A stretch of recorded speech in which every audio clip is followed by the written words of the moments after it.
Hello प्यारे बच्चों। तो बेटा कैसे हैं आप? आज मैं बोर्ड एग्जाम रिवीजन का जो वीडियो डालता हूं उसका तीसरा वीडियो में लाया हूं आपके लिए। पहले वीडियो में मैंने चैप्टर डिस्कस किया था यूनिट्स एंड डायमेंशंस बेटा। दूसरे वीडियो में मैंने चैप्टर डिस्कस किया था काइनेमैटिक्स बेटा, बोर्ड एग्जाम के लिए। ये आज तीसरा वीडियो में लाया हूं और इसमें हम डिस्कस करेंगे Newton's laws of motion and friction discuss करेंगे बेटा। इतना ठीक है? हाँ सर। लेकिन एक बात आप याद रखना बेटा, इसमें मैं एक पार्ट जो है, अब बोलोगे सर कौन सा पार्ट है? जिस पार्ट का नाम है momentum and it is conservation. Momentum and it is conservation और इंपल्स मोमेंटम थ्योरम, वो वाला पार्ट मैं आगे जाके सेंटर ऑफ मास के साथ डिस्कस करूंगा। क्योंकि अगर मैं वो वाला पार्ट यहां पे डिस्कस करूंगा ये थोड़ा ज्यादा लेंथी वीडियो हो जाएगा। ठीक है बेटा? क्योंकि बहुत सारी बुक्स है, बहुत सारी बुक्स टेक्स्ट बुक के बगैर बहुत सारी बुक्स जो है उन्होंने सेंटर ऑफ मास, मोमेंटम और कोलिजन एक साथ अलग से डिस्कस किया है। उसी तरह से हम भी करेंगे। इसमें momentum and it is conservation वो कि जो बोर्ड एग्जाम ने न्यूटन्स लॉज ऑफ मोशन के साथ दिया है वो मैं यहां पे डिस्कस नहीं करूंगा, वो मैं डिस्कस करूंगा आगे सेंटर ऑफ मास के साथ। ठीक है बेटा? हाँ सर। चलो चलो बेटा आते हैं पहले क्वेश्चन की ओर। पहला क्वेश्चन जो है, क्या है पहला क्वेश्चन बेटा? State Newton second law of motion and show that Newton second law is the real law of motion. Long type question आता है बेटा बोर्ड एग्जाम के लिए। State Newton second law of motion. Sir ये question तो हमने इतनी बार याद किया है, इतनी बार याद किया है हर एग्जाम के लिए, तो अब तो ये बच्चे को भी याद हो, क्लास 9th के बच्चे को भी ये याद होता है। क्या बोलता है बेटा Newton second law of motion? आपको पता है बेटा Newton second law of motion क्या बोलता है? ये जो rate of change of linear momentum जो है, रेट ऑफ चेंज ऑफ, हाँ सर क्या? Linear momentum. लीनियर मोमेंटम की जो रेट ऑफ चेंज है, हाँ सर, वो डायरेक्टली प्रोपोर्शनल है to external force. It is directly proportional to external force. Or rate of change of linear momentum is directly proportional to external force. और force की ही direction में, और force की ही direction में चेंज इन लीनियर मोमेंटम होता है। Change in linear momentum जो है, चेंज इन लीनियर मोमेंटम जो है, it takes place in the direction of applied force. हाँ सर इतना तो हमें समझ आया, इतना तो हमें समझ आया। सर अब करना क्या है इसको हमें बोलिए। सो हम लिखेंगे बेटा, according to Newton's second law of motion the rate of change of linear momentum is directly proportional to external force. और ये जो लीनियर मोमेंटम की चेंज होती है it takes place in the direction of applied force. और उसकी direction में ही लीनियर मोमेंटम चेंज होती है। अब इस तरह से समझोगे बेटा, अगर ये मैंने एक ब्लॉक बनाया यहां पे, ठीक है? हाँ सर ये आपने ब्लॉक बनाया, हाँ सर। उसके बाद चलो बेटा मैंने इस तरह से फोर्स अप्लाई किया, फोर्स अप्लाई किया, आगे डायरेक्शन में मैंने फोर्स अप्लाई किया। जिस डायरेक्शन में फोर्स है, फोर्स तो आगे की डायरेक्शन में है, आगे की डायरेक्शन में ही लीनियर मोमेंटम चेंज होगा, आगे की डायरेक्शन में ही लीनियर मोमेंटम चेंज होगा। Linear momentum change will take place in the direction of applied force. हाँ सर। सो हम लिख सकते हैं बेटा फोर्स जो है it is directly proportional to rate of change of linear momentum. क्या है बेटा? Dp divided by d t. अगर साइन लेके लिखना है तो यहां पे वेक्टर साइन, यहां पे मोमेंटम को, ठीक है? हाँ अगर प्रोपोर्शनल हटाएंगे क्या आएगा बेटा? कांस्टेंट आएगा। एफ जो है वो किसके बराबर आएगा बेटा? के into D P divided by d T. हाँ सर बिल्कुल। तो के का वैल्यू 1 है यहां पे एक्सपेरिमेंटली। हाँ सर फिर उसके बाद जब के का वैल्यू 1 डालेंगे तो आपको क्या आएगा बेटा? आपको मिलेगा 4 जो है that will be equal to d by d t of p. हाँ सर अब हमें बिल्कुल समझ आया। अच्छा व्हाट इज पी? पी क्या है बेटा? Linear momentum. अच्छा वैल्यू डालेंगे सर, एफ आएगा d by d t of, linear momentum का वैल्यू है mass into velocity, mass into velocity. अच्छा फोर्स किसके बराबर आएगा बेटा? फोर्स आएगा, मास बाहर आएगा, d by d t of v के बराबर। अच्छा, what is d v by d t? अब लेकिन ये कब आएगा, मास कब बाहर आएगा? If mass is constant. हम मानेंगे मास जो है कांस्टेंट है, क्योंकि बहुत सारे सिचुएशंस में मास वेरिएबल भी होता है, हम वो वाला केस यहां पे डिस्कस नहीं करेंगे। चलो बेटा, अच्छा, dv by d T rate of change of velocity, वही तो एक्सेलरेशन कहलाती है। फोर जो आएगा वो आएगा मास इंटू एक्सेलरेशन। हाँ सर, यही आया। तो ये बेटा आपका न्यूटन सेकंड लॉ रहा। ठीक है बेटे, ठीक है बेटा। तो ये बोर्ड एग्जाम के हिसाब से आप न्यूटन सेकंड लॉ लिख सकते हो। Rate of change of linear momentum directly proportional to applied force. और मोमेंटम किस डायरेक्शन में चेंज होती है? जिस डायरेक्शन में आपने फोर्स अप्लाई किया उसी डायरेक्शन में लीनियर मोमेंटम चेंज होगी। तो फिर बाकी हमने ये मैथमेटिकली लगाया। ये सिर्फ न्यूटन सेकंड लॉ की डेफिनेशन थी। इसी के साथ है show that Newton second law is the real law of motion. हाँ सर, ये बहुत इंपॉर्टेंट है बेटा, लॉन्ग टाइप क्वेश्चन आता है। न्यूटन सेकंड लॉ को ही हम रियल लॉ ऑफ मोशन बोलते हैं। न्यूटन सेकंड लॉ जो है, second law, Newton second law जो है, हाँ सर, इसी को हम बोलते हैं रियल लॉ ऑफ मोशन। क्यों बोलते हैं इसको रियल लॉ? इसको हम रियल लॉ क्यों बोलते हैं? क्योंकि न्यूटन्स फर्स्ट लॉ जो है, न्यूटन्स फर्स्ट लॉ और न्यूटन्स थर्ड लॉ, ठीक है, वो दोनों लॉ जो है वो हम सेकंड लॉ से निकाल सकते हैं। Both these laws are contained in second law. अगर आपको बोला जाएगा why Newton's second law is the real law, आप बोलोगे because Newton's first law as well as Newton's third law, both laws are contained. किस में contained है? वो second law में contained है। अब हमें डिराइव करना है फर्स्ट लॉ कैसे सेकंड लॉ में प्रेजेंट है, थर्ड लॉ कैसे सेकंड लॉ में प्रेजेंट है। ठीक है बेटा। सर बोलिए अब क्या करना है? हम बोलेंगे हाँ, first law is contained in second law.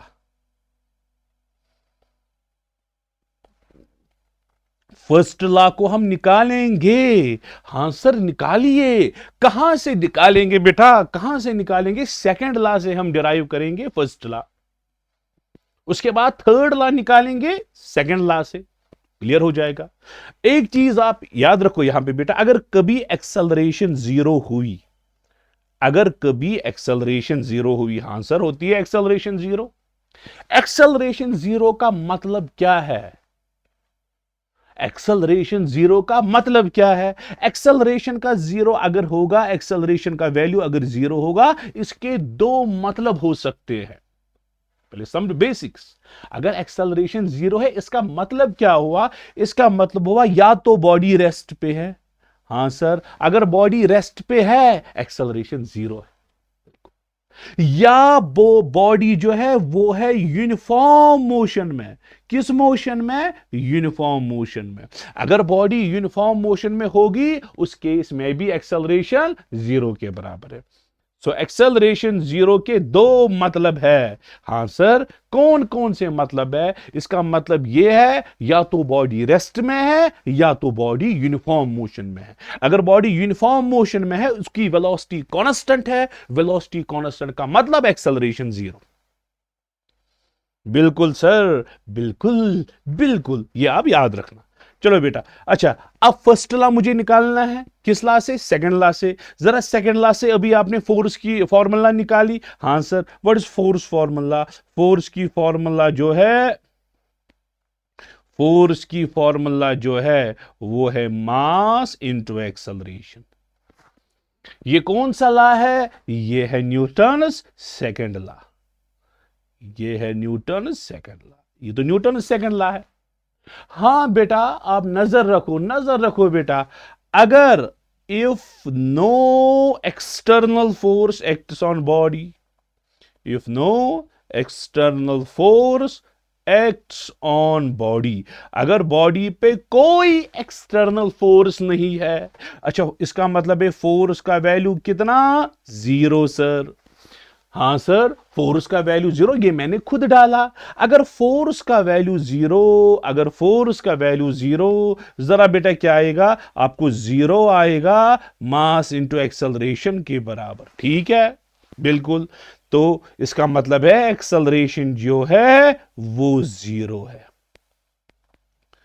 मैंने न्यूटन सेकंड लॉ जो है ऊपर वाली इक्वेशन, इसमें फोर्स का वैल्यू कितना डाला, जीरो, वहां से एक्सेलरेशन जीरो आई। अच्छा, अब अगर एक्सेलरेशन जीरो है, अब अगर एक्सेलरेशन जीरो है, इसका मतलब क्या है? इसका मतलब है बॉडी या तो रेस्ट में है या तो यूनिफॉर्म मोशन में। अभी तो मैंने ऊपर प्रूव करके दिया, आपको दिखाया रेस्ट एक्सेलरेशन जीरो का मतलब क्या हुआ। सो एक्सेलरेशन जीरो का मतलब क्या, हमें एक्सेलरेशन जीरो मिला, एक्सेलरेशन जीरो हमें मिला, इसका मतलब है या तो बॉडी रेस्ट में है या तो बॉडी यूनिफॉर्म मोशन में है। सो हमें कंक्लूजन क्या मिला बेटा, बेटा जी कंक्लूजन क्या मिला, अगर फोर्स जीरो तो बॉडी की एक्सेलरेशन जीरो। बॉडी की एक्सेलरेशन का जीरो मतलब होना क्या हुआ, बॉडी रेस्ट में है या बॉडी यूनिफॉर्म मोशन में है, यही तो ये मतलब है। हां, इसका मतलब है अगर बॉडी फोर्स अगर जीरो, फोर्स अगर जीरो, एक्सेलरेशन वो भी जीरो। एक्सेलरेशन जीरो मतलब क्या हुआ, बॉडी रेस्ट में है या बॉडी यूनिफॉर्म मोशन में है, या बॉडी यूनिफॉर्म मोशन में है, ये है इसका मतलब। हां सर बिल्कुल, हां बॉडी अगर रेस्ट में है, ये रेस्ट में ही रहेगी, एक्सेलरेशन जीरो है।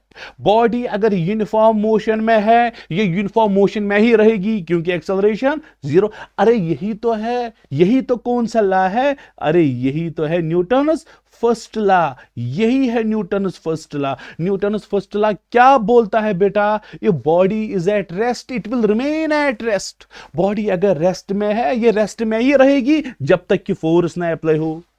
बॉडी अगर यूनिफॉर्म मोशन में है, ये यूनिफॉर्म मोशन में ही रहेगी जब तक कि हम फोर्स अप्लाई ना करेंगे।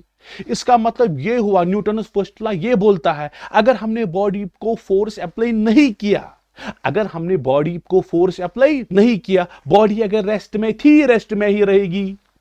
बॉडी अगर यूनिफॉर्म मोशन में थी, यूनिफॉर्म मोशन में ही रहेगी अगर हमने फोर्स अप्लाई नहीं किया। हमें न्यूटन सेकंड लॉ भी से यही एग्जैक्टली निकला। न्यूटन सेकंड लॉ से हमें निकला अगर बॉडी पे फोर्स जीरो, बॉडी की एक्सेलरेशन भी जीरो। बॉडी की एक्सेलरेशन जीरो मतलब बॉडी रेस्ट में है या यूनिफॉर्म मोशन में है। इसका मतलब है जब तक कि हमने फोर्स अप्लाई न किया, बॉडी रेस्ट में ही रहेगी या बॉडी यूनिफॉर्म मोशन में ही रहेगी। अरे यही तो है न्यूटन फर्स्ट लॉ। सो हमने न्यूटन फर्स्ट लॉ निकाला कहां से, न्यूटन सेकंड लॉ से। सो फर्स्ट लॉ हमने निकाला कहां से, फ्रॉम सेकंड लॉ। हां सर बिल्कुल समझ आया, बॉडी अगर रेस्ट में है, रेस्ट में ही रहेगी अगर फोर्स नहीं होगा। बॉडी अगर यूनिफॉर्म मोशन में है, यूनिफॉर्म मोशन में ही रहेगी जब तक कि फोर्स अप्लाई ना करेंगे। यही तो न्यूटन फर्स्ट लॉ है। सो न्यूटन फर्स्ट लॉ हमने निकाला फ्रॉम सेकंड लॉ से। चलो बेटा अब हम निकालेंगे, चलो ये हमने पहला लॉ निकाला, ए पार्ट फर्स्ट लॉ हमने निकाला सेकंड लॉ से। अब हम दूसरा लॉ निकालेंगे। हां सर, हम निकालेंगे न्यूटन्स थर्ड लॉ। हां sir, Newton's third law from second law. Second law से निकालेंगे थर्ड लॉ। हां सर निकालिए, निकाल के दीजिए, अगर आप निकाल सकते हो आप निकाल के दीजिए। देखो बेटा, अच्छा न्यूटन्स थर्ड लॉ तो आपको पता है पहले। अब देखो बेटा, यहां पे मैं दो बॉडीज लूंगा, ये बॉडी नंबर 1 है और ये बॉडी नंबर 2 है। आंसर, बॉडी नंबर 1 ने बॉडी नंबर 2 पे फोर्स लगाया। आंसर, लगाया फोर्स, इसलिए लगा, ये बॉडी नंबर 1 है, ये बॉडी नंबर 2 है। हम रखेंगे नाम F12 रखेंगे नाम। और इसने, what is F12? Force exerted by body 1 on body 2। अब बुक्स पे मुझे लगता है इसका रिवर्स लिखा है, उसने लिखा है F21। इससे कोई फर्क नहीं पड़ने वाला बेटा, ये सिर्फ नॉमेनक्लेचर है। मैंने रखा F12, वन ने 2 पे लगाया फोर्स, वन ने 2 को फोर्स लगाया F12 किताबों पे, इसका नाम है F21, 2 पे फोर्स। इससे कोई फर्क नहीं पड़ने वाला, इससे सिर्फ नॉमेनक्लेचर चेंज होगा। और 2 ने वापस फोर्स लगाया, हां सर 2 ने वापस फोर्स लगाया, अये F21। So what is F21?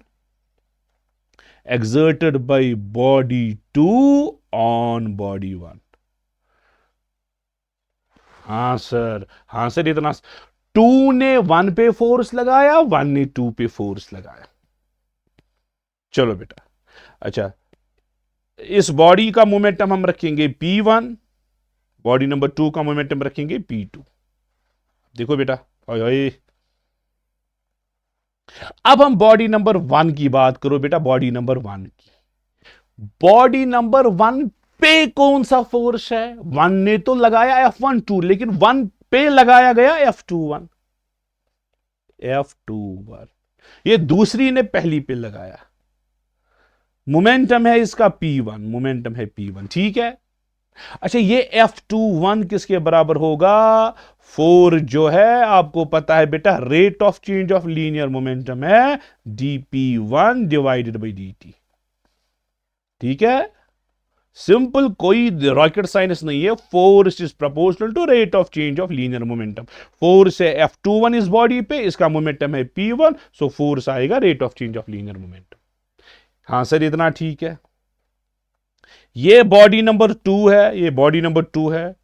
2 पे कौन सा फोर्स है? 2 पे फोर्स है F12। 1 ने 2 पे फोर्स लगाया, इसका मोमेंटम है बेटा P2। सो F12 किसके बराबर आएगा? d/dt of P2। ठीक है, हां सर, इतना समझ आया। अगर हमें ये सिस्टम हमने माना, ये सिस्टम जो है, ये सिस्टम हमने माना है, क्या सिस्टम माना है बेटा? Isolated system. ये सिस्टम हमने माना है, ये आइसोलेटेड सिस्टम है। ये सिस्टम जो है, ये हमने माना, ये एक आइसोलेटेड सिस्टम है। ये हमने माना दिस इज आइसोलेटेड सिस्टम। ये है, ये हमने माना, ये आइसोलेटेड सिस्टम है। अच्छा, व्हाट इज नेट फोर्स? जरा नेट फोर्स ऑन सिस्टम पे नेट फोर्स कितना है? सिस्टम पे टोटल फोर्स जो है वो आएगा F12 प्लस F21। ये तो टोटल फोर्स ऑन सिस्टम है। जरा F12 प्लस F21 किसके बराबर बेटा? F12 plus F21। ये दो फोर्सेस आप ऐड करो, ऊपर वाली जो इक्वेशन है F12 और F21 ऐड करो, आपको आएगा d/dt of P1 plus d/dt of P2। हां सर, बिल्कुल यही आएगा। हाँ, यहां हम d/dt कॉमन निकाल सकते हैं राइट साइड से, राइट साइड से d/dt जो है वो हम कॉमन निकालेंगे। हाँ सर, सो F12 प्लस F21 जरा किसके बराबर है? d/dt आपको कॉमन निकलेगा, ब्रैकेट में आएगा बेटा P1 प्लस P2। हाँ सर, यही आएगा, यही आएगा। ये जो है d/P1 प्लस P2, P1 है momentum of first body, P2 है मोमेंटम ऑफ सेकंड बॉडी। अच्छा, P1 प्लस P2 तो मोमेंटम ऑफ सिस्टम आएगा फिर। हाँ सर, F12 प्लस F21 ये आएगा d/dt of momentum of system. हाँ सर, ये मोमेंटम ऑफ सिस्टम। अच्छा, d/dt of momentum of system, d/dt of, अच्छा, force is proportional to rate of change of momentum. अगर F1 होता मैं लिखता dP1/dt, F2 होता dP2/dt। Momentum of system force of system देगा, rate of change of momentum ही force होता है। ये मोमेंटम है, ये किसका मोमेंटम है? सिस्टम का। सो हमें सिस्टम का फोर्स मिलेगा। सो F12 प्लस F21 हमें आया force on system. Right hand side से। अच्छा, ये बेटा कौन सा सिस्टम है? Isolated system. सिस्टम है आइसोलेटेड। जरा आइसोलेटेड सिस्टम में फोर्स ऑन सिस्टम कितना होता है? सिस्टम पे कोई फोर्स नहीं होता है। उसी सिस्टम को तो आइसोलेटेड सिस्टम बोलते हैं। हमने माना है कि ये आइसोलेटेड सिस्टम है, सिस्टम का फोर्स हम जीरो डाल सकते हैं। आपको आएगा F12 प्लस F21 जीरो के बराबर आएगा। सो ट्रांसफर करो, F12 equal to minus F21। अच्छा, इसका मतलब है 1 ने जितना फोर्स 2 पे लगाया उतना ही 2 ने 1 पे फोर्स लगाया। दोनों फोर्सेस इक्वल इन मैग्नीट्यूड, दोनों फोर्सेस अपोजिट इन डायरेक्शन। अरे यही तो है न्यूटन्स कौन सा लॉ? थर्ड लॉ तो यही है, यही है न्यूटन्स थर्ड लॉ। सो मैंने थर्ड लॉ कहां से लाया? न्यूटन्स सेकंड लॉ से। सेकंड लॉ से मैंने डिराइव किया। ये कॉन्सेप्ट है सेकंड लॉ का। ये है न्यूटन, अब लोग सर कहां? ये है सेकंड लॉ बेटा, ये है सेकंड लॉ, ये है सेकंड लॉ, ये न्यूटन्स सेकंड लॉ, ये न्यूटन सेकंड लॉ, और यहां पे भी ये न्यूटन सेकंड लॉ। सो मैंने सेकंड लॉ से निकाला Newton's third law. So we have proved Newton's first law from second law, we have proved Newton's third law from second law। इसीलिए न्यूटन सेकंड लॉ को हम बोलते हैं real law of motion. Long type question था, इसलिए थोड़ा explain करने में थोड़ा टाइम लग गया। इतना क्लियर है बेटा? चलो अब आते हैं नेक्स्ट क्वेश्चन की ओर। अच्छा, डिफाइन फ्रिक्शन। फ्रिक्शन डिफाइन करो बेटा, और स्टैटिक फ्रिक्शन और लिमिटिंग फ्रिक्शन भी डिफाइन करो। और इसमें कौन सा फ्रिक्शन है जो कि सेल्फ एडजस्टिंग है? ठीक है बेटा, हाँ सर। चलो बेटा, फ्रिक्शन है, हाय फ्रिक्शन है। चलो मैं वैसे, फ्रिक्शन है। फ्रिक्शन कौन सा फोर्स है? फ्रिक्शन एक अपोजिंग फोर्स है। ये एक अपोजिंग फोर्स है जो मोशन को अपोज करता है। इसका काम ही है मोशन को अपोज करना। ये कब इनटू एक्शन आता है? कब आता है एक्शन में? एक्शन में कब आएगा? अच्छा अच्छा अच्छा, when body is at rest. जब बॉडी रेस्ट में हो, लेकिन बट ट्राइंग या टेंडिंग हम बोल सकते हैं usually, but tending to move over other body. अभी मोशन स्टार्ट नहीं हुई है, लेकिन बॉडी कोशिश कर रही है चलने की। अब बोलेंगे सर ये समझाइए ये वाला पॉइंट। आप इस तरह से नजर रखो बेटा, यहां एक बॉडी है, ग्राउंड है, ऊपर मैंने एक बॉडी रखी। इस बॉडी पे मैंने फोर्स लगाया। क्या लगाया बेटा? फोर्स लगाया।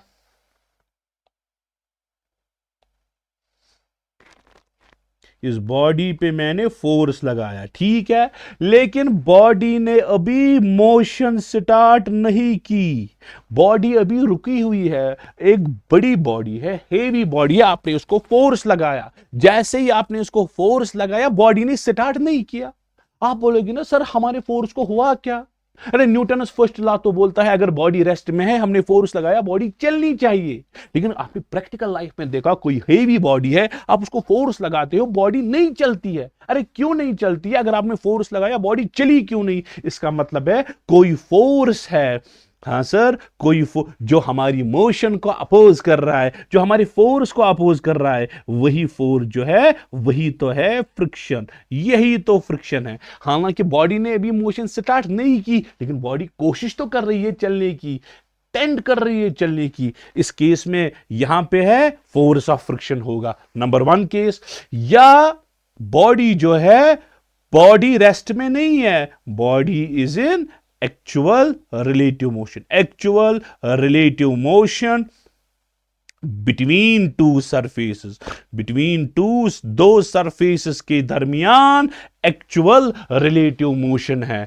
चलो एक बॉडी है, ये बॉडी एक्चुअल में दूसरी बॉडी के ऊपर चल रही है, आगे जा रही है। बॉडी इस तरह से जा रही है, अब आगे जा रही है आगे। इस केस में भी जो फोर्स होगा अपोजिंग फोर्स होता है। उसी फोर्स का नाम क्या है? Friction force. सो फ्रिक्शन दो केसेस में आता है, या तो बॉडी रेस्ट में है, बॉडी रेस्ट में है लेकिन कोशिश कर रही है चलने की। अगर कोशिश नहीं करेगी चलने की, कोई फ्रिक्शन नहीं है। बॉडी रेस्ट में है लेकिन कोशिश कर रही है चलने की, नंबर 1। या बॉडी एक्चुअल में रिलेटिव, दो सरफेसेस के दरमियान रिलेटिव मोशन है, उस केस में फ्रिक्शन फोर्स होगा। ठीक है, so friction is an opposing force. ये कब आता है इंटरेक्शन में? जब बॉडी रेस्ट में है लेकिन कोशिश कर रही है चलने की, या बॉडी एक्चुअल रिलेटिव मोशन है बिटवीन टू सरफेसेस के दरमियान, उस टाइम जो अपोजिंग फोर्स है, और ये टेंजेंशियल टू टू सरफेसेस होता है, दो सरफेसेस के दरमियान टेंजेंशियल। देखो बेटा, यहां पे भी टेंजेंशियल डायरेक्शन में, यहां पे भी टेंजेंशियल डायरेक्शन में।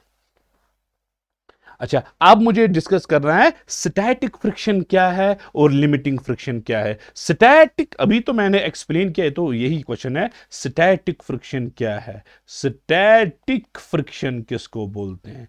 अच्छा, स्टैटिक फ्रिक्शन कौन सा फ्रिक्शन है?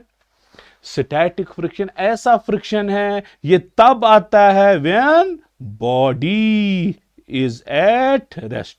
ये फ्रिक्शनल फोर्स ही है, ये फ्रिक्शनल फोर्स ही है when body is at rest but trying to slide, but trying to move over another body.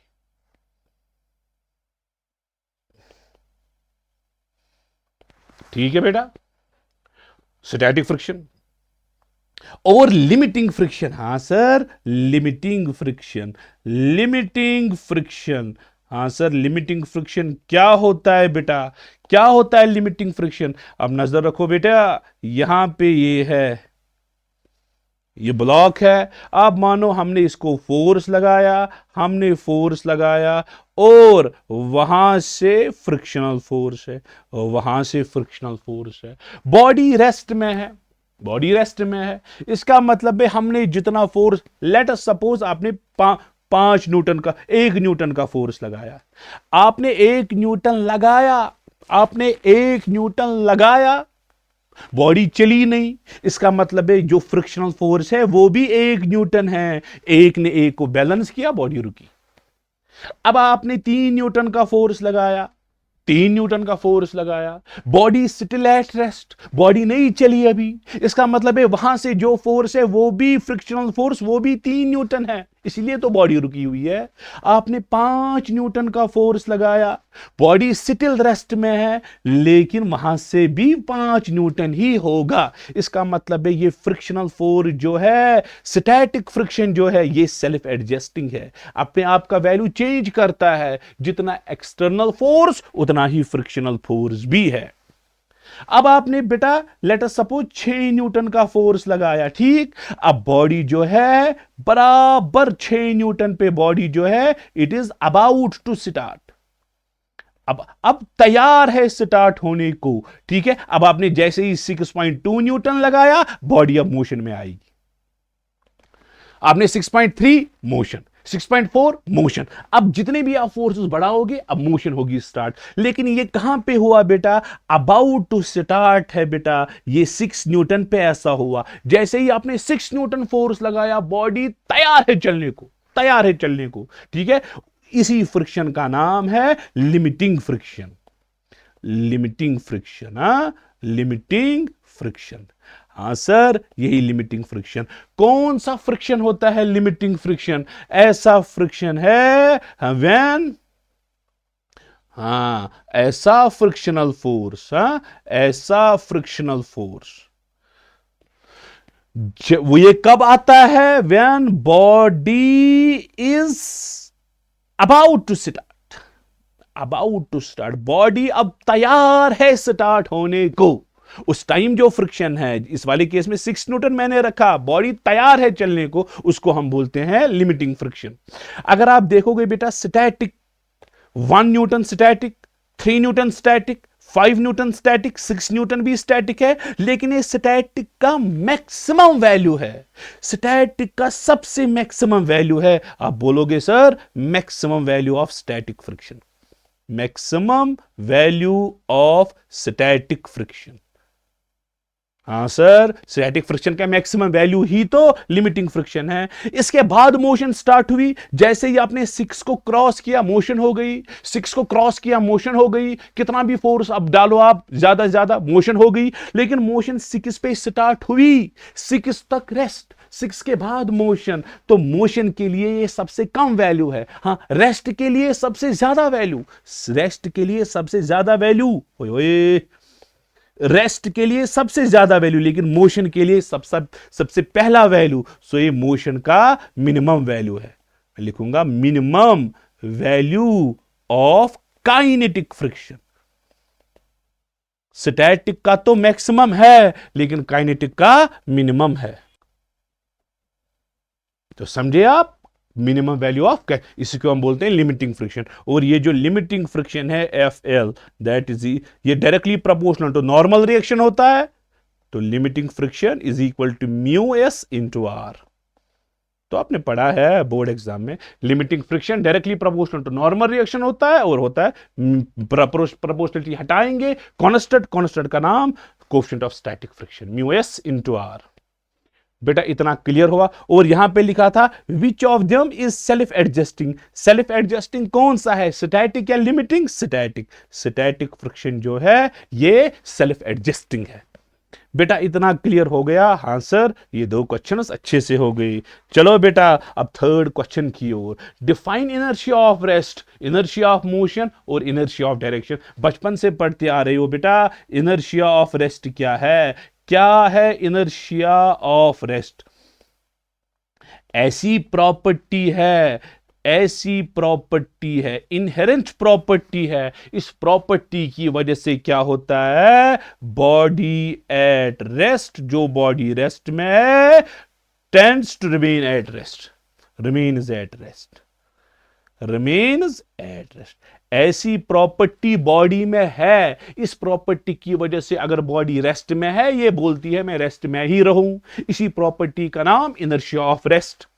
Example दे दो बेटा, एग्जाम्पल दे दो। अच्छा, जब गाड़ी स्टार्ट होती है, देखो बेटा ये इसमें इंसान है, ये इंसान है, गाड़ी जो है वो रेस्ट में है।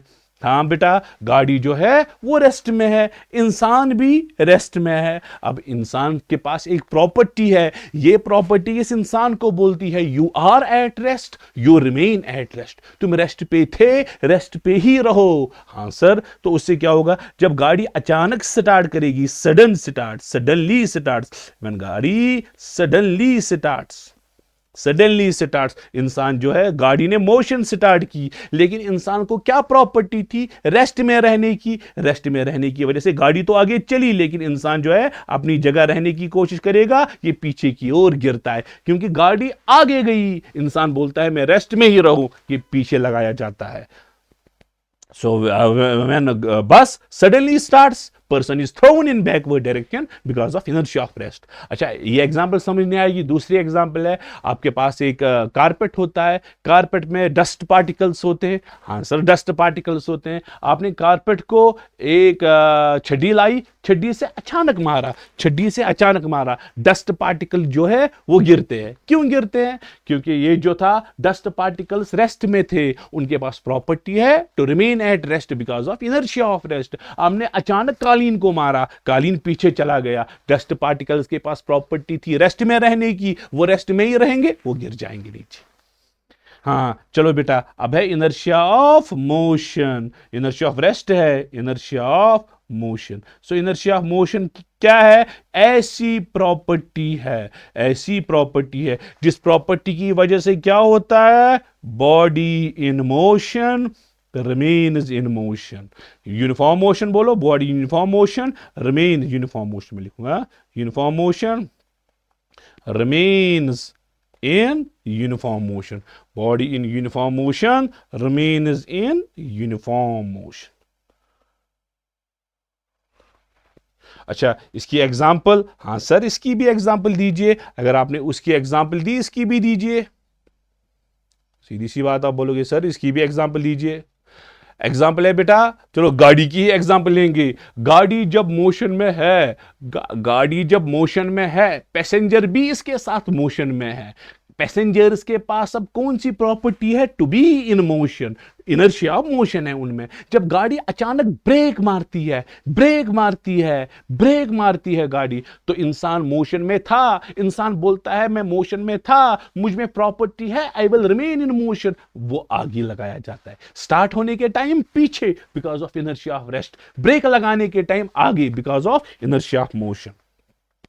हाँ सर समझ आया। इसी तरह से बेटा क्या है? Inertia of direction, inertia of direction, inertia of direction कौन सा वाला इनर्शिया है? हाँ, बॉडी इन पर्टिकुलर, बॉडी अगर स्ट्रेट लाइन में, अच्छा ये ऐसी प्रॉपर्टी है, ऐसी प्रॉपर्टी है जिस प्रॉपर्टी की वजह से body in straight line remains in straight line।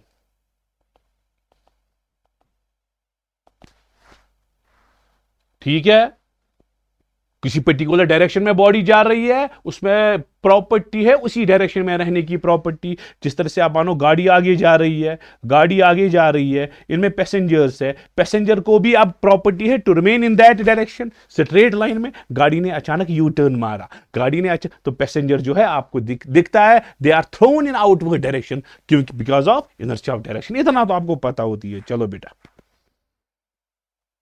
State and explain Newton's 3 laws of motion. Newton की 3 लॉज स्टेट और एक्सप्लेन करो। कौन कौन सा लॉ है बेटा? Newton's first law. हाँ, अब सर हम बूढ़े हो गए ये पढ़ते पढ़ते। न्यूटन्स फर्स्ट लॉ क्या बोलता है बेटा? हाँ, बॉडी एट रेस्ट, बॉडी अगर रेस्ट में है, remains at rest, remains at rest.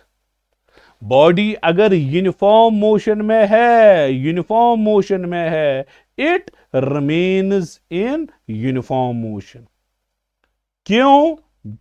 Body अगर रेस्ट में है, ये रेस्ट में ही रहेगी। बॉडी अगर यूनिफॉर्म मोशन में है, ये यूनिफॉर्म मोशन में ही रहेगी। कब तक? Unless external force is applied,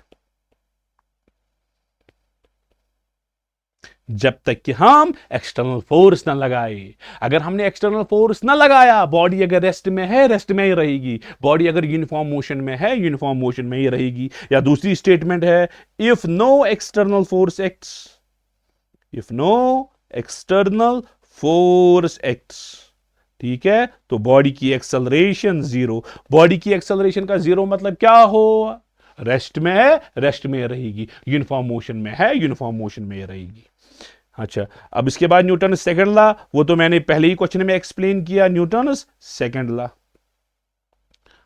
तो ये तो मैंने ऑलरेडी पहला ही क्वेश्चन जो था उसमें एक्सप्लेन किया डिटेल में न्यूटन सेकंड लॉ। उसके बाद है बेटा Newton third law. Third law आपको पता है बेटा, अगर ये बॉडी नंबर ए है, ये बॉडी नंबर बी है, इसने इस पे फोर्स लगाया F12, इसने वापस लगाया फोर्स F21। इस फोर्स को हम एक्शन बोलेंगे, वापस वाले फोर्स को रिएक्शन बोलेंगे। हम क्या बोलेंगे बेटा? Action and reaction, action and reaction are equal in magnitude. हाँ, मैग्नीट्यूड में तो ये बराबर है, जितना एक्शन उतना ही reaction. Are equal in magnitude but opposite in direction, opposite in direction. Direction में ये क्या है? Opposite. And act on, and act on different bodies. हाँ सर, ये एक ही बॉडी पे नहीं, डिफरेंट एक्शन बी पे है, रिएक्शन ए पे है। यही तो न्यूटन थर्ड लॉ है। F12 जो है माइनस F21 के बराबर। तो दो फोर्सेस है, equal in magnitude, opposite in direction, लेकिन दो डिफरेंट बॉडीज पे एक्ट हो रहे हैं। आप इसी को लिखते हो, to every action there is equal and opposite reaction.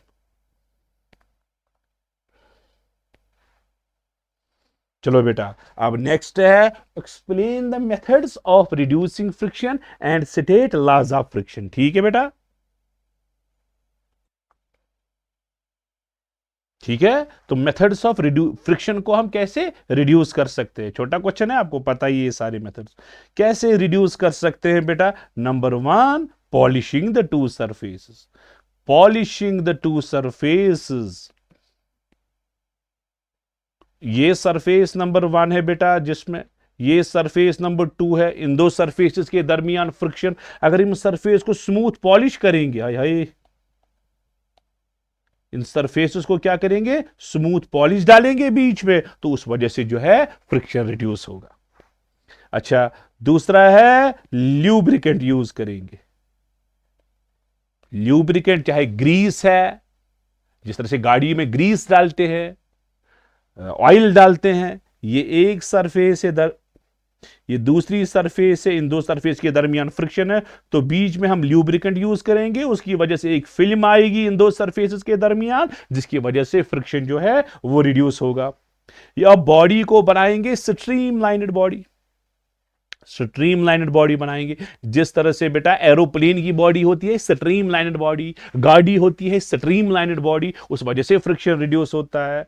ठीक है, तो या हम कन्वर्ट करेंगे स्लाइडिंग फ्रिक्शन को, स्लाइडिंग फ्रिक्शन जो है उसको कन्वर्ट करेंगे रोलिंग फ्रिक्शन में।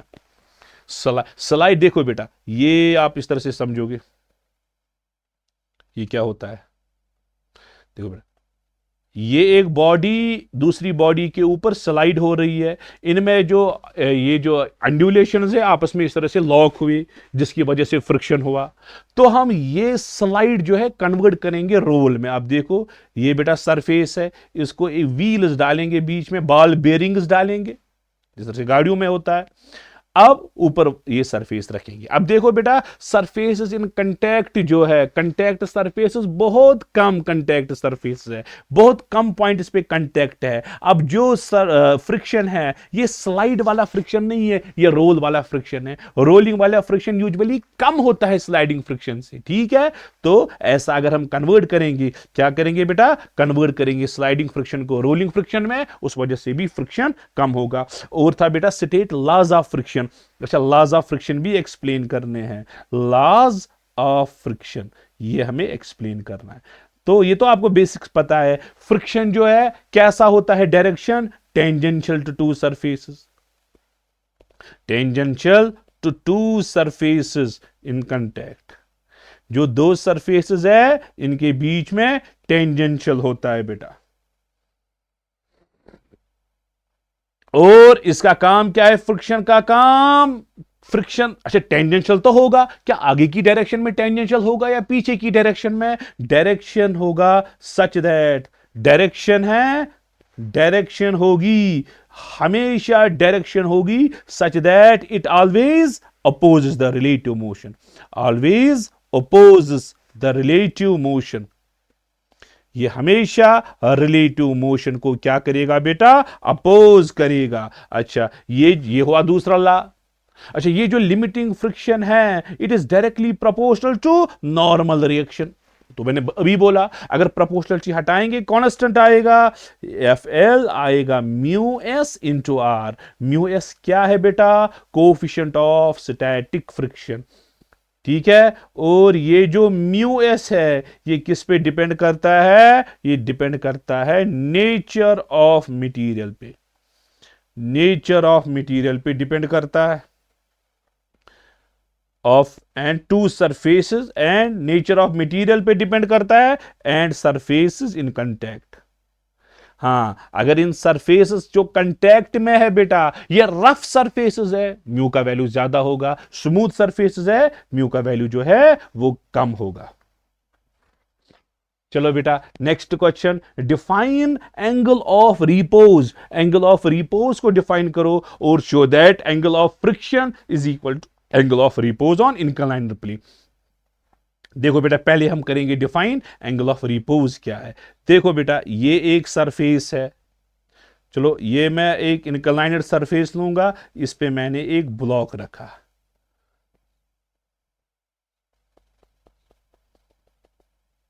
इस पे मैंने एक ब्लॉक रखा, ठीक है, हाँ सरफेस पे मैंने ब्लॉक।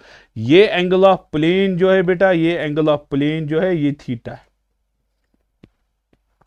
बॉडी जो है वो रेस्ट में है, बॉडी रेस्ट में है। हमने एंगल ऑफ प्लेन जो थीटा है इसको थोड़ा इंक्रीज किया, ठीक है, बॉडी स्टिल रेस्ट में है, फिर से इंक्रीज किया, बॉडी फिर से रेस्ट में, फिर से इंक्रीज किया, बॉडी फिर से रेस्ट में। एक वैल्यू आएगा जब बॉडी होगी थीटा का ऐसा वैल्यू आएगा, जब बॉडी होगी that is about to start, ये तैयार है अपनी मोशन स्टार्ट करने को, बॉडी जो इस पे है तैयार है स्टार्ट होने को। ये जो एंगल ऑफ प्लेन होगा उस time that angle is called as angle of repose. So angle of repose कौन सा एंगल है? ये angle made by plane with horizontal है, विद हॉरिजॉन्टल। प्लेन ने हॉरिजॉन्टल के साथ क्या एंगल बनाया? Such that block placed on it is about to start.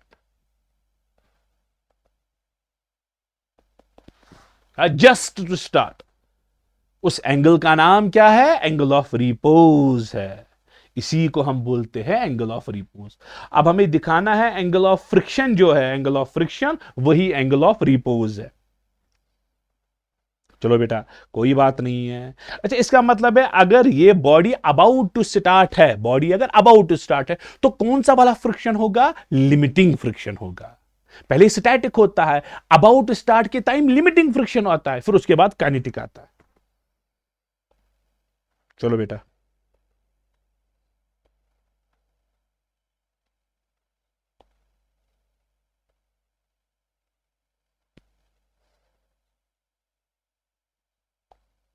चलो बेटा देखो कौन कौन सा फोर्स है इस पे। पहले रखेंगे बेटा ये एंगल जो है, ये रखेंगे एंगल ऑफ रिपोज जो है, चलो अल्फा के बराबर रखेंगे, ठीक है, ताकि कंफ्यूजन ना हो। चलो पहला ही फोर्स वेट, वेट की डायरेक्शन क्या है? Vertically downward, mg acting vertically downward, ठीक है। तो यहां से डालेंगे बेटा एक लाइन, इस तरह से डालेंगे लाइन। हां सर लाइन डाली, ये एंगल अल्फा, यहां से ये एंगल भी अल्फा आता है, आपको पता है बेटा, बार बार पढ़ते हो, ये एंगल अगर अल्फा, ये एंगल भी अल्फा। अच्छा mg के दो कंपोनेंट्स होंगे बेटा, यहां से आएगा mg कॉस ऑफ अल्फा, नीचे से आएगा, हां सर यहां से आएगा mg साइन ऑफ अल्फा, यहां से आएगी नॉर्मल रिएक्शन और यहां से आएगा फ्रिक्शन। लेकिन कौन सा वाला फ्रिक्शन आएगा? लिमिटिंग फ्रिक्शन FL, क्योंकि body is about to start, limiting friction आएगा। अच्छा अच्छा अच्छा, हाँ सर बिल्कुल बिल्कुल बिल्कुल।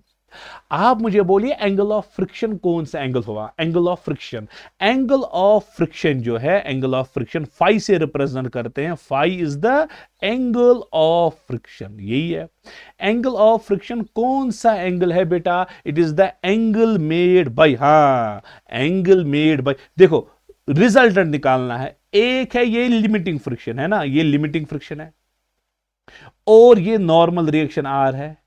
इनका रिजल्टेंट जो है, रिजल्टेंट इनका यहां से आएगा कहीं पे, यहां ये इनका रिजल्टेंट है, resultant.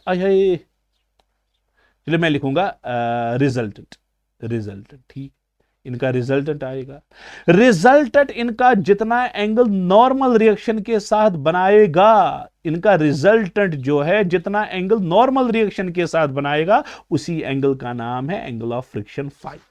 So angle of friction किस किस के दरमियान होता है? Resultant force, resultant and normal reaction, resultant and, अच्छा रिजल्टेंट किस किस का ढूंढना है? एक तो नॉर्मल रिएक्शन का और लिमिटिंग फ्रिक्शन का। नॉर्मल रिएक्शन और लिमिटिंग फ्रिक्शन का रिजल्टेंट जो है जितना एंगल नॉर्मल के साथ बनाएगा, उसी को हम बोलते हैं एंगल ऑफ फ्रिक्शन।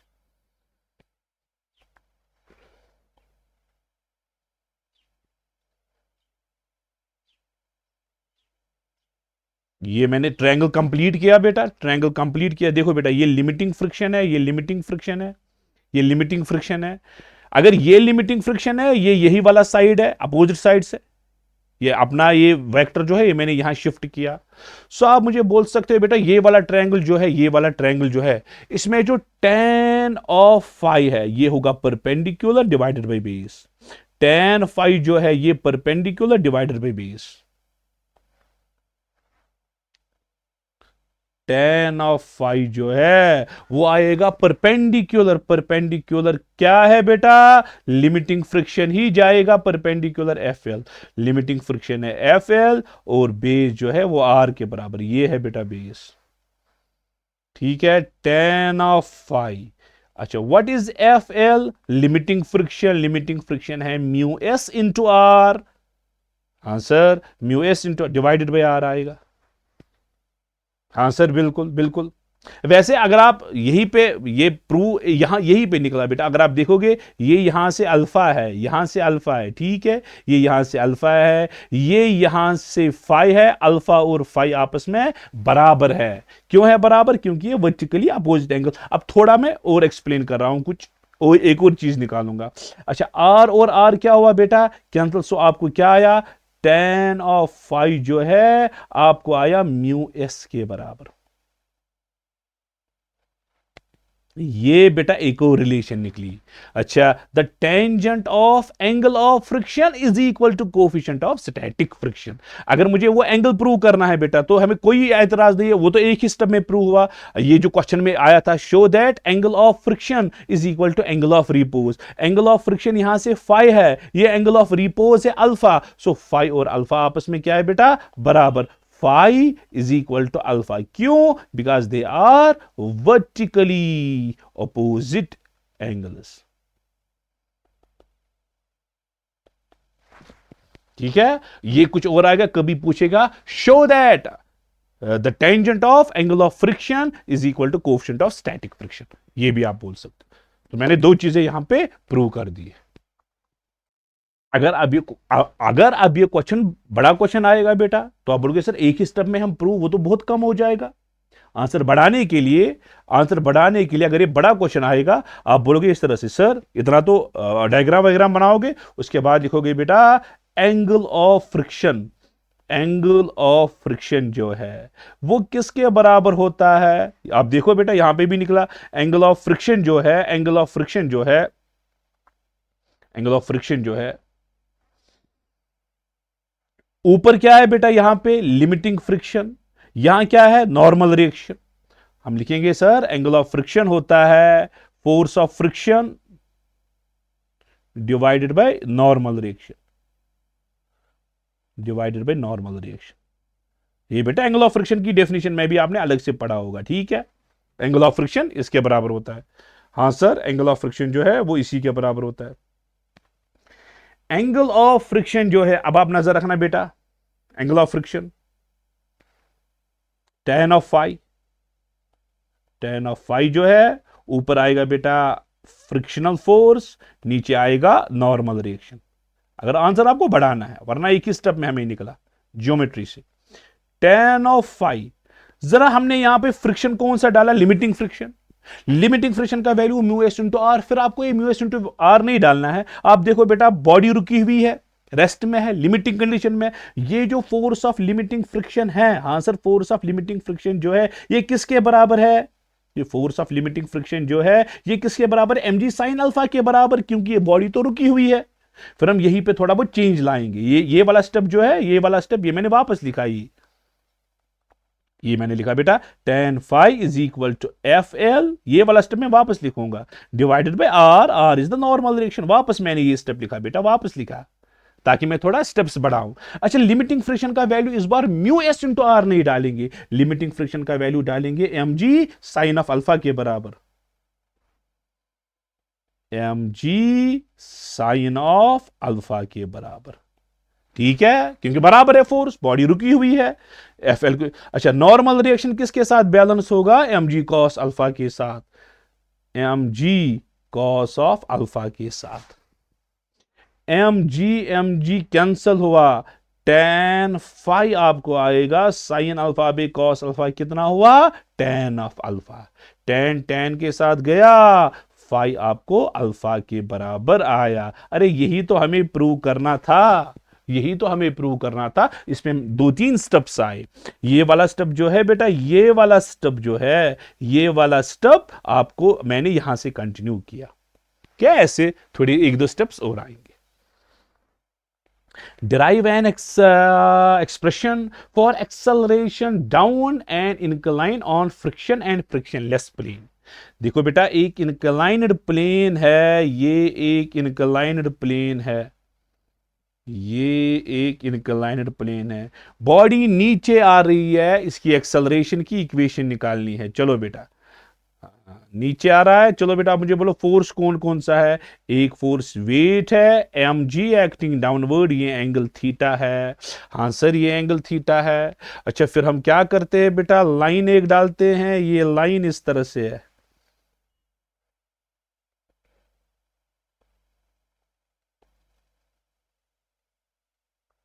ये हमने लाइन डाली।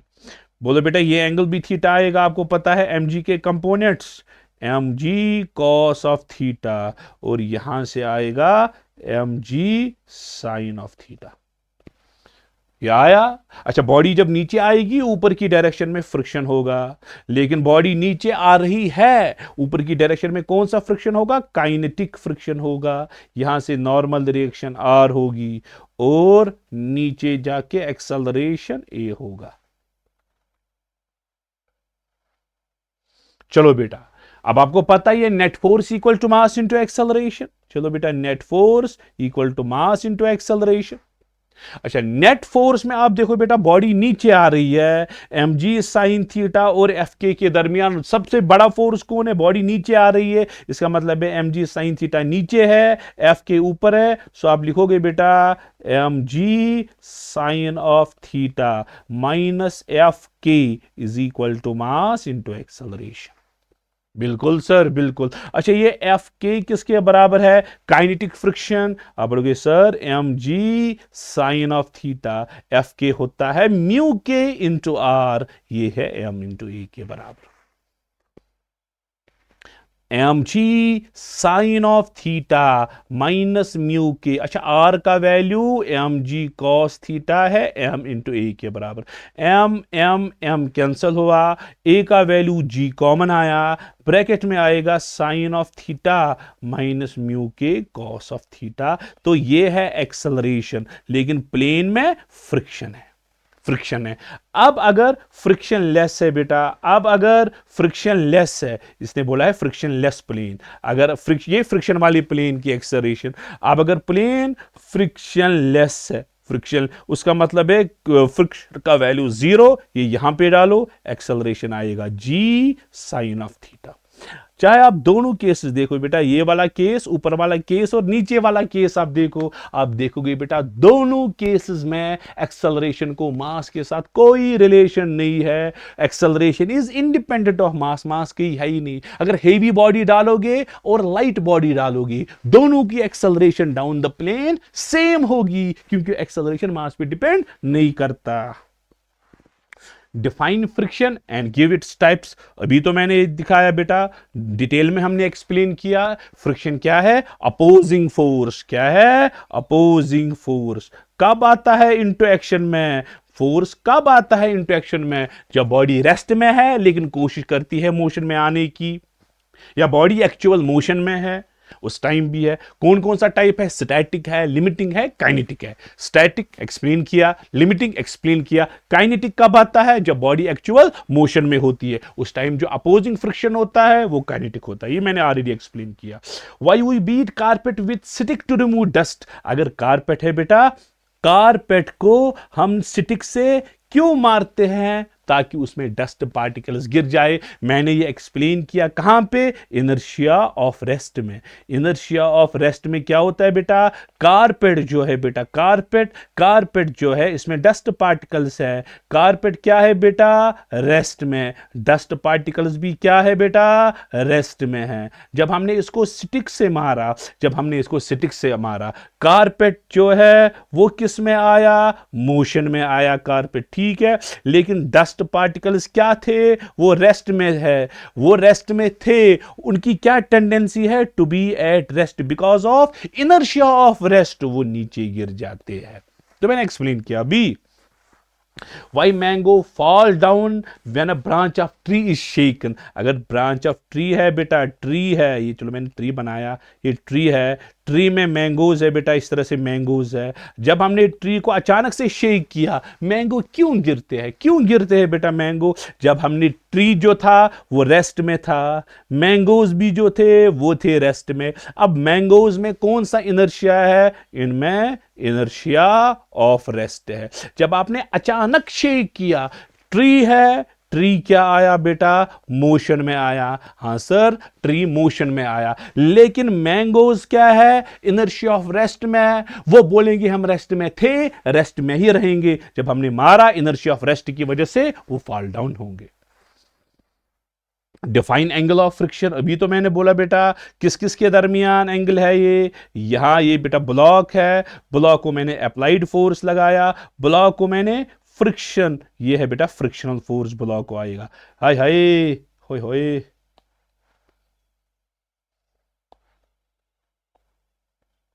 ये आगे है अप्लाइड फोर्स, ये है फ्रिक्शनल फोर्स। ठीक है बेटा, ये है नॉर्मल रिएक्शन आर, ठीक है, ये है, और ये है रिजल्टेंट, ये है रिजल्टेंट। रिजल्टेंट, रिजल्टेंट ने जो एंगल बनाया नॉर्मल रिएक्शन के साथ, उसको हम एंगल ऑफ फ्रिक्शन बोलते हैं। सो एंगल ऑफ फ्रिक्शन क्या है?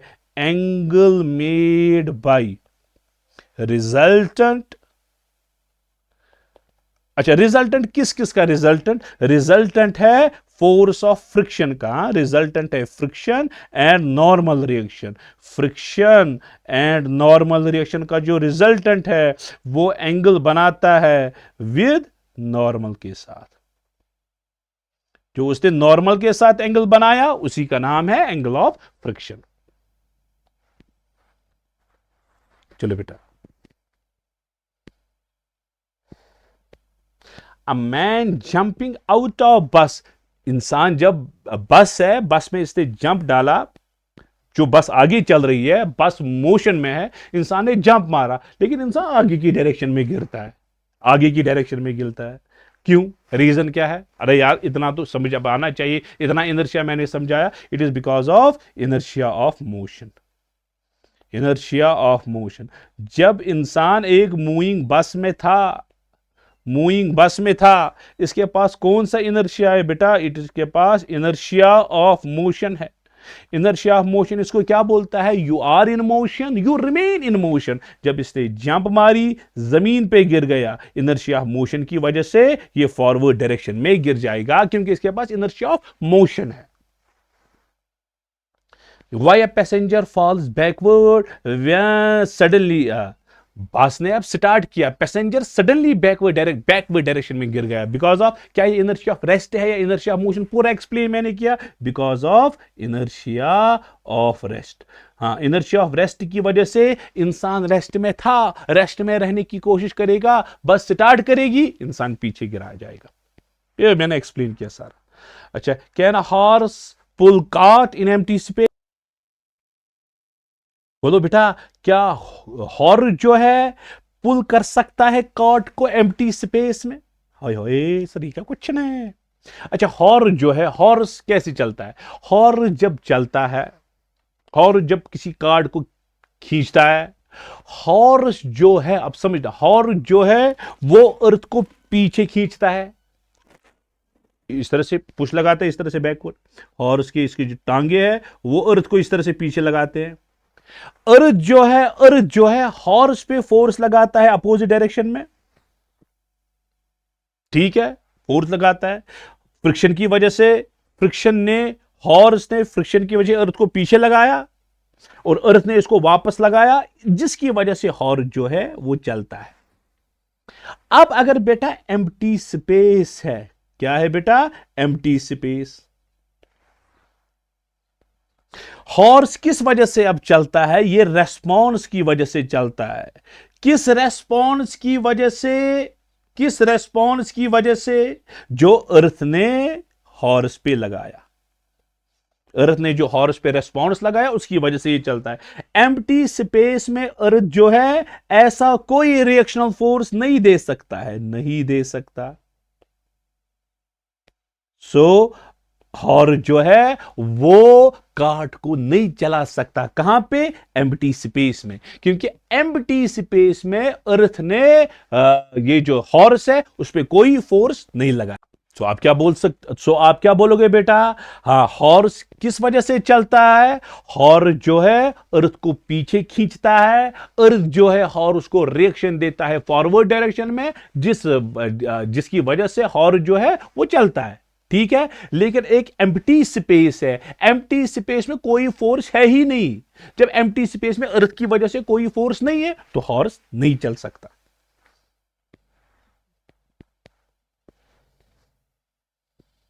Why carts with rubber wheels are easier to ply than those with iron wheels? होय होय, अगर आप देखोगे व्हील जो है गाड़ियों के वो तो रबर के बने हुए होते हैं, वो अच्छे से चलते हैं। अच्छा, वो वाले व्हील जो है, कौन से वाले व्हील्स? आयरन वाले व्हील्स, वो क्यों नहीं अच्छे से, वो नहीं लगेंगे?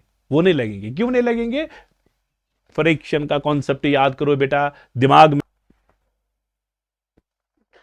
देखो बेटा, अब मसला है सर, आप बोलोगे सर रबर के व्हील क्यों लगाते हैं, आयरन के व्हील क्यों नहीं लगाते हैं? इस वजह से बेटा ये जो कोफिशिएंट ऑफ फ्रिक्शन म्यू है, रबर और रबर एंड रोड का जो कोफिशिएंट ऑफ फ्रिक्शन है, रोड, ये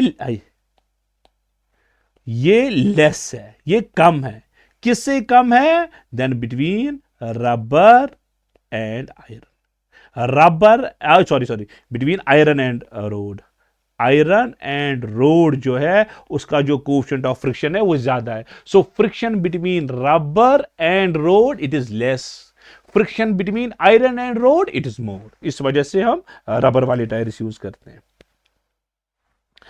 दूसरा क्वेश्चन है बेटा, if action and reaction are equal in and opposite why don't they cancel? अगर एक्शन और रिएक्शन इक्वल है और अपोजिट भी है, वो कैंसिल क्यों नहीं होते हैं? तो सर ये अगर बॉडी है, इस पे एक्शन, इस पे रिएक्शन, ये तो कैंसिल होनी चाहिए, फिर तो कोई बॉडी दुनिया में चलेगी ही नहीं। ऐसा नहीं होता है बेटा। क्यों?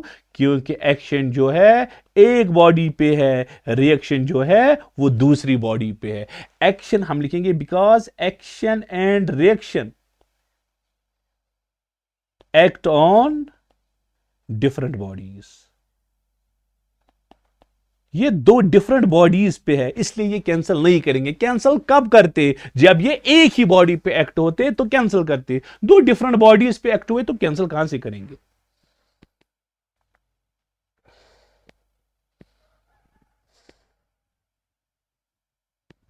चलो बेटा, हमने यूजुअली सुना है फ्रिक्शन जो है ये हमेशा मोशन अपोज करता है, लेकिन ऐसा नहीं है। कुछ केसेस ऐसे हैं जहां पे फ्रिक्शन जो है वो मोशन करवाता है। अरे फ्रिक्शन मोशन भी करवाता है, वो आपको देनी है वो एग्जांपल जहां पे फ्रिक्शन मोशन करवाएगा, और एक ऐसी एग्जांपल देनी है वियर फ्रिक्शन कॉजेस मोशन। ठीक है, वो एग्जांपल देनी है।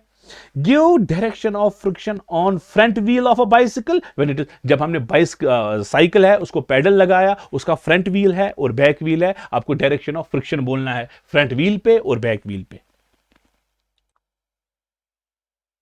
ठीक है बेटा, चलो बेटा जरा पहले मुझे ऐसी एग्जांपल दे दो जिस एग्जाम्पल पे फ्रिक्शन मोशन करता है। हमारी एग्जाम्पल ले लो, जब हम चलते हैं वॉकिंग, हम वॉकिंग के टाइम क्या करते हैं? ये ग्राउंड है, ये चलो हमारा पैर है, हमारा पैर ग्राउंड को पुश करता है बैकवर्ड डायरेक्शन में, पुश करता है ग्राउंड को बैकवर्ड।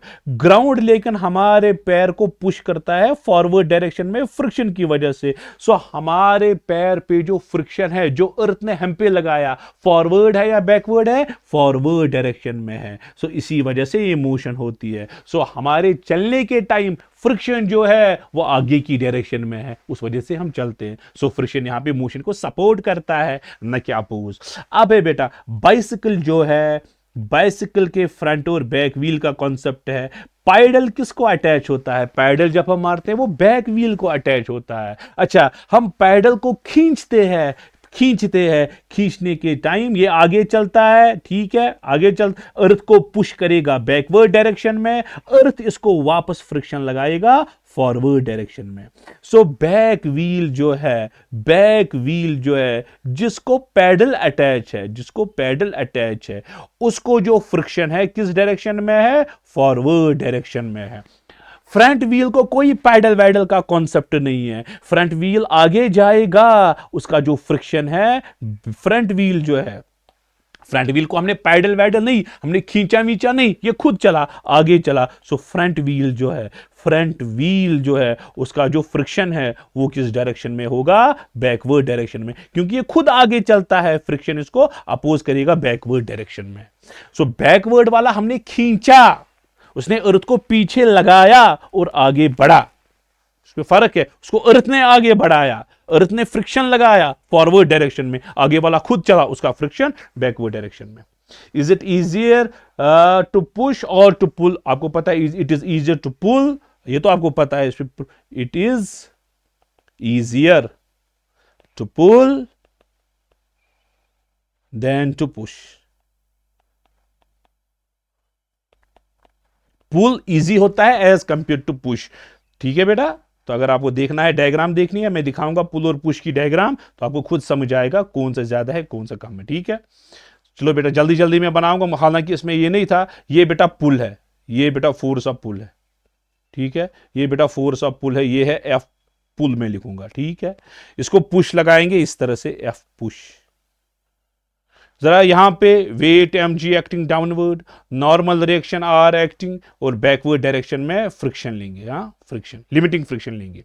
चलो बेटा, और ये लेंगे एंगल थीटा। जरा फोर्स ऑफ पुल बोलो बेटा, फोर्स ऑफ पुल के कंपोनेंट एफ कॉस थीटा और वर्टिकल डायरेक्शन में एफ साइन ऑफ थीटा, ठीक है बेटा। अच्छा, बॉडी जो है अपवर्ड फोर्स डाउनवर्ड फोर्स के बराबर, आप बोलोगे sir F sine theta plus normal reaction M G के बराबर, नॉर्मल रिएक्शन किसके बराबर, M G minus F sine of theta.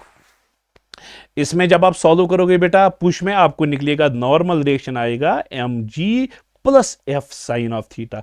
किसमें नॉर्मल रिएक्शन कम है, पुल में नॉर्मल रिएक्शन कम है, पुश में नॉर्मल रिएक्शन ज्यादा, इस वजह से इसमें फ्रिक्शन कम आएगा, इसमें फ्रिक्शन ज्यादा आएगा। पुल में फ्रिक्शन कम आएगा, पुश में फ्रिक्शन ज्यादा आएगा। So it is easier to pull than to push. हालांकि रीजन डिफरेंट है, मैंने सिंपल बोर्ड एग्जाम के लिए दिखाया।